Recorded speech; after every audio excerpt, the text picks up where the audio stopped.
Hello, everybody. It is Lenny Murphy with Green Book, once again continuing our series of transformative individuals in the market research space. And today we're going to do a little bit of a departure. We are talking to Alison White of Facefacts Research in the UK, and this is why Alison deserves to be in this series. She's young. She entered into a mature marketplace. She built a company with a very traditional market research model, but kind of infused with new thinking, and now is aggressively innovating and showing a lot of leadership in the UK, particularly in the northern UK, I think. Um, she's one of the young Turks of market research that I think will be redefining the space as we go. And there's my intro. And with that, I give you Alison. Alison. I'm good, thank you. How are you? Good, good. So thanks for making the time. Appreciate it. Notice that you're uh, positioned in front of the logo, and you've got your awards back there. See, this is why this is young thinking versus old thinking. I'm just in my office with bookcases, and you're taking this as an opportunity to brand yourself, and that's one of the things that I love about you. Um, you're always just out there thinking about the business. So anyway, so let's step back for a minute. Allison, I think you are kind of a unique animal. So as far as being, sorry, no, I didn't mean animal in any bad way.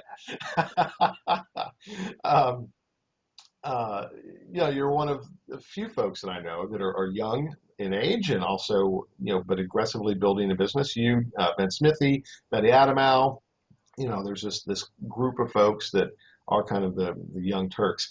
Tell me about how you got into market research. Tell me about FaceFacts, the short version of the story. It's a short version. There's many versions.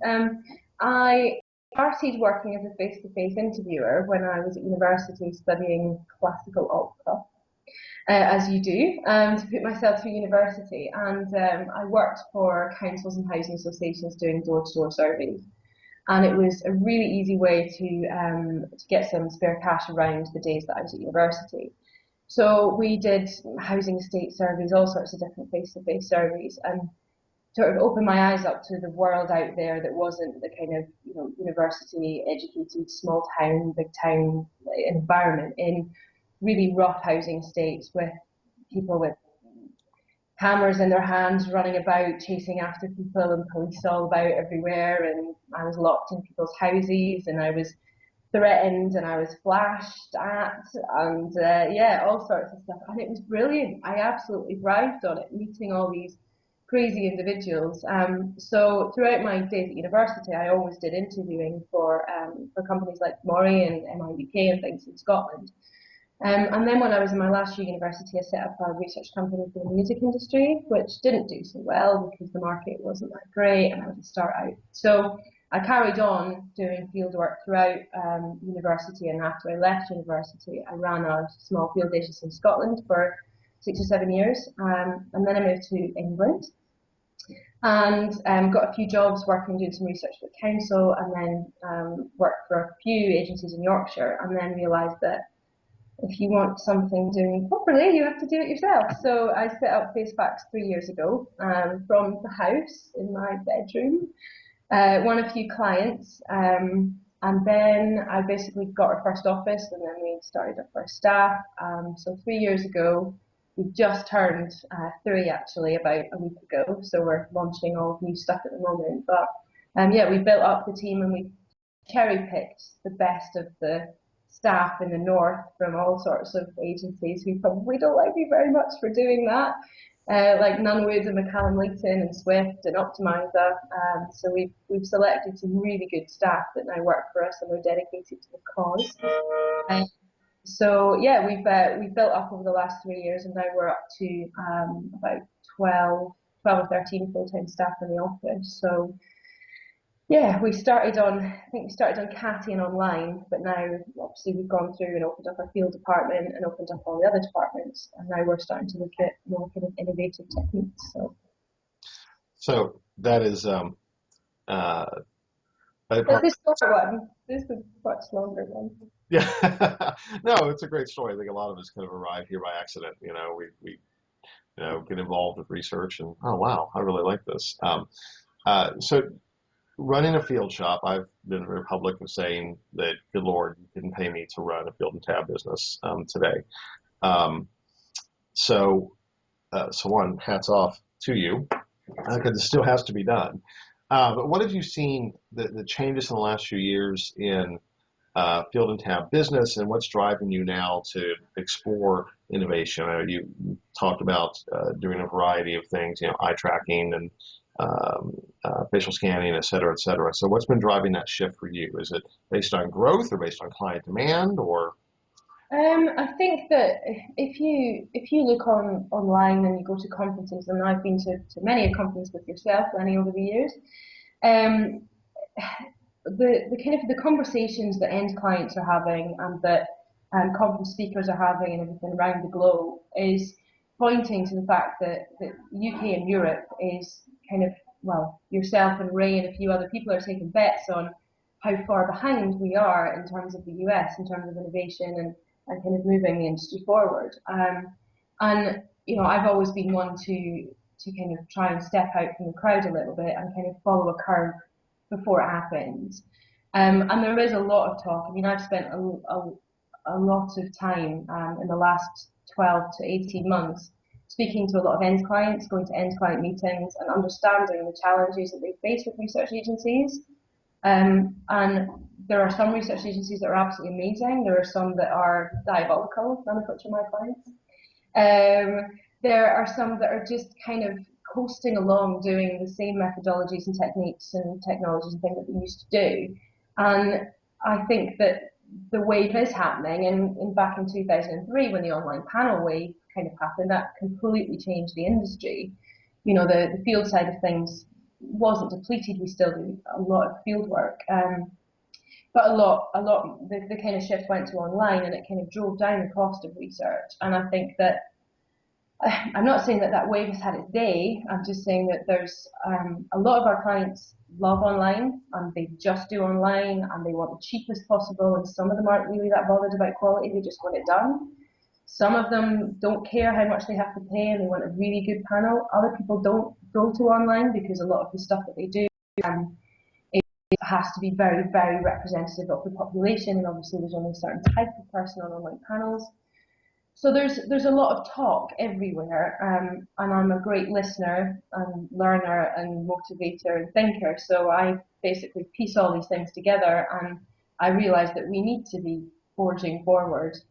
We have entered a very saturated pond in the UK with a new field agency. There are lots of other field agencies in the country, and we have to do things differently because otherwise we won't survive and we'll just be the same as everybody else. So we have to kind of take that step forward. Yeah. Okay. So how's that working so far? Are you finding folks resonating to this new positioning and this new thinking? Is there still a lot of resistance? What types of folks is it resonating for? I think that if in the grand scheme of things, it's not actually the biggest, most exciting, innovative thing you've heard in your life. All we are doing is taking the core of traditional field services and taking them to the next level. So, for example, with the virtual call center that we started, the fact that everybody, loads of people have moved to online because they can't afford to do CASI work anymore, or they can't afford to do face-to-face work anymore because budgets are being squeezed by end clients. Well, we have a solution for that. So we can get back on the phone and we can be cheaper than all of our competitors because we don't have to house our interviewers. We don't have to pay for computers for them. We don't have to have all these overheads. So if we have one day where we have 150 interviewers working and the next day we have none, we have no overheads to pay for those 150 seats basically. So there's little things around everything that we're doing to try and take that next step forward. So for example, the traditional face-to-face network of interviewers across the country, no offence to any of them, but they are getting on. They are getting older. Again, it's a bit of a generalisation, but they do start to dictate to us as a field agency what we should be doing, as opposed to us telling them what their job role is. And there's a lot of issues in the field with people still using paper and the fact it takes a long time to update things. So from the field perspective, we are obviously trying to move everything that we can to iOS if it's applicable, because there's some studies that we still have to do on paper. And then refreshing and recruiting a new field force in the UK. So working with all the local universities to recruit for the virtual call centre, for translation, for transcription, for coding, for face-to-face, for recruitment, and training up a whole new breed of face-to-face interviewer. Because however much people say that face-to-face is a dying breed, my figures do not concur with that. We do more face-to-face work than we do anything else, and it will always be there. There will always be a need for that. So I think there's a lot of other agencies who just rely on the field force that they've got because it takes too much time and too much energy and too much money to completely change things, whereas we have the time and energy and money to do that. So, and then with the online side of things, as opposed to just your standard straightforward surveys, introducing eye tracking, facial coding, and 3D modeling and video-based open ends, and making the respondent experience 10 times greater than standard standalone clicky boxy survey thing, of which we still do some of. And then mobile ethnography is a fantastic methodology to use, and not that many of our clients know anything about it, which is it's worrying to think that 3 years ago, when I first started Facefacts and I became a global conference hopper and met with all of these different new software companies and that still have the same tools today, but none of my clients have ever used them, and none of the people I ever speak to have ever done a mobile call project. And a lot of the clients that we work with still do traditional face-to-face call groups. They don't do online groups. It's kind of horses for courses. Who's comfortable and who's not comfortable, and what some people like and what some people don't. So it's just about taking the tradition and then taking it to the next level by kind of offering something a little bit different. Okay, that's a very reasonable business strategy. So if we're looking at that as kind of the transition stage, right?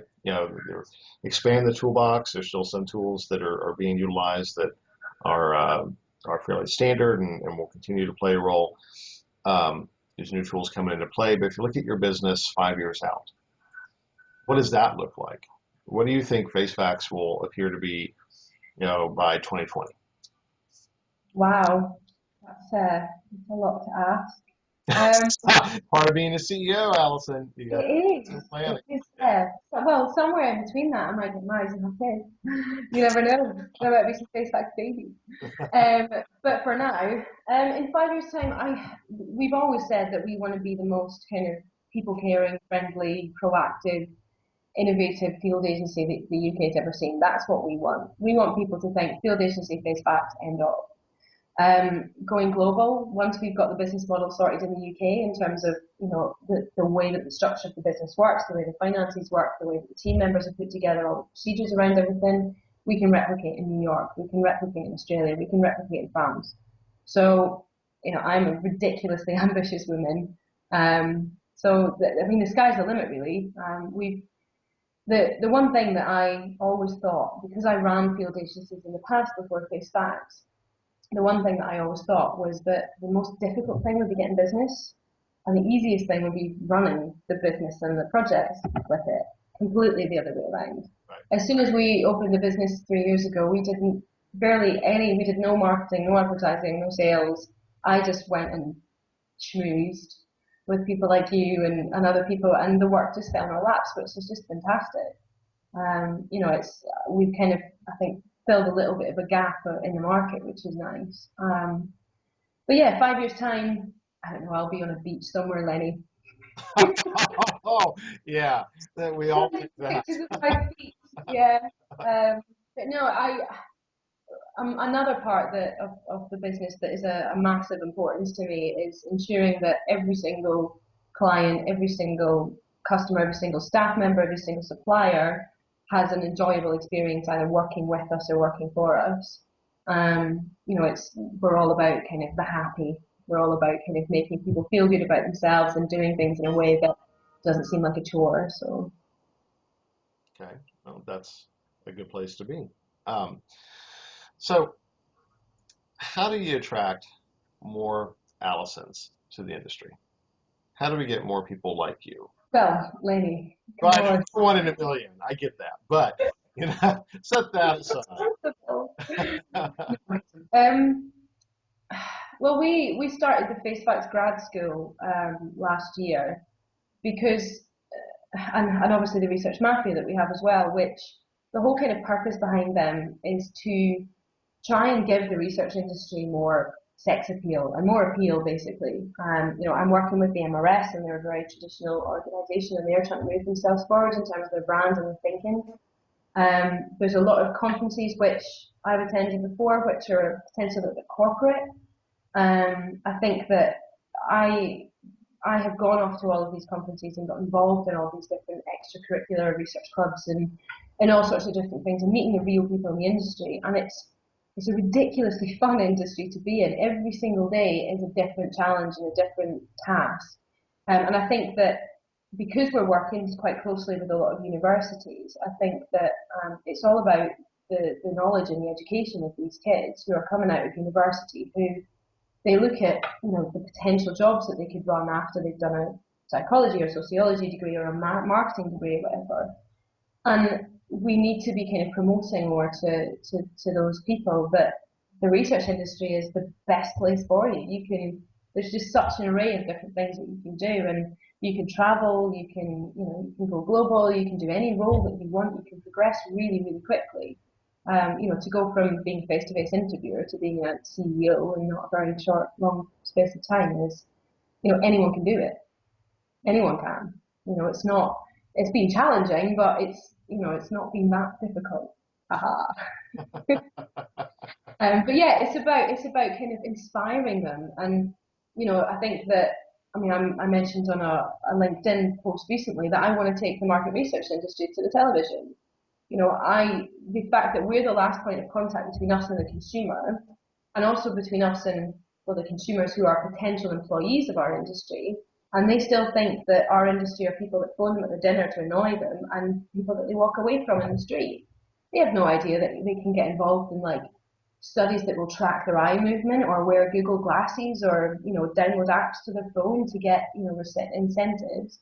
A very finite number of people know that about our industry, and it's only people that have ever been involved in it or work in it. So I think that we need to do a lot more kind of promotion about our industry, and that's obviously why I said on LinkedIn, and a few people have contacted me since, that I want to do a documentary. I want to do a life in the market research world, and so people can see that the fact that they take part in research is cool.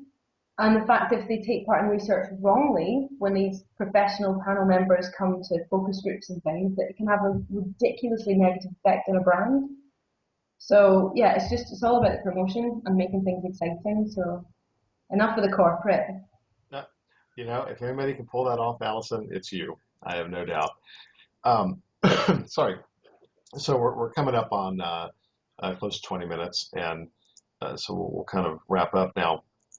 Um, if you could give two pieces of advice to anybody who is, um, you know, looking at a career in market research or currently, in research but looking to expand their options, what would that be? Um, Obviously, join the Facefacts grad school. Yeah, no, don't. Well, I've said these things to a few other people, and they haven't agreed with me, which is fine. I don't really care. One, don't follow the traditional recruitment routes. There's a lot of our industry that stay well away from recruitment consultants, even though they do a really good job, and we've been using some recently. Contact people regardless of whether there's a job available or not, because if you're a bleak hot employee, someone will find you a role within a company if you're a really good employee. So that's my one piece of advice for that side of things. I have another thing I want to answer that you've not even asked me, which is if I was to give one piece of advice to the market research industry and to other people in the market research industry about innovation or new ideas, is to stop being so kind of blinkered into our industry. I spend a lot of time networking and socializing with millionaires, with CEOs, with business owners, with financial people, with tech companies or app tech startup companies, which drives my thinking to a new kind of realm as opposed to just kind of the traditional way of doing things in market research. So think outside the MR box, really. Yeah. Well, I agree with you on that as well. I spend a lot more time looking at what's happening outside of market research um, than I do inside market research, which may come as a shock to some folks, but a lot of the inspiration of what I do comes from looking at that as well. And you and I go on about those type of things all the time. So, Alison, it is always a pleasure chatting with you. For anybody who, if you haven't met Alison at a conference or else, she is a delight, and you should hear her sing. She did go to school to be an opera singer, and she can sing. So next time you're at a conference and it's late night and there's karaoke or something going on, get her up on stage. The woman can sing. She's really really good. So you're an inspiration. Think that I love that your youth and your energy and how much you've done and where you're going to go. And all right, that's enough blowing smoke. So thanks for the time, and we'll talk soon. Thank you.